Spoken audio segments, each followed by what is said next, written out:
কোন কমবক্ত আল্লাহর শানে বেয়াদবি করেছে, কোন কমবক্ত নবীর শানে বেয়াদবি করেছে, এদের নাম বলার দরকার আছে কি নেই? নাম বলতে হবে।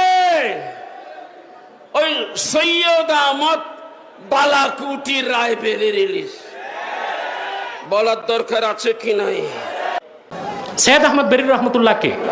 সৈয়দ আহমদ বেরেলী রহমতুল্লাহর প্রধান খলিফা শাহ কারামাত আলী জৌনপুরী রহমতুল্লাহ, যার একক হাতে 2 কোটি লোক ইসলাম গ্রহণ করে মুসলমান হয়েছে। সে সৈয়দ আহমদ বেরেলী রহমতুল্লাহরে বাদ দিলে মুসলমান কে আছে বাংলাদেশ? সৈয়দ আহমদ বেরেলী রহমতুল্লাহ যদি ওহাবি হয়, সবাই ওহাবি, তা সুন্নি কে? কথা বলে না, আছে সুন্নি? এবার আসেন, তাহলে সৈয়দ আহমদ বেরেলী রহমতুল্লাহ শুধু সুন্নি না, সকল সুন্নির বাপ। সৈয়দ আহমদ বেরেলী রহমতুল্লাহ ওহাবি মতবাদকে প্রতিষ্ঠা করে নাই, বরং দুদু মিয়ারা যখন সারা বাংলাদেশে জুমার নামাজকে নিষিদ্ধ করেছে, মিলাদ ক্যাম্পকে বন্ধ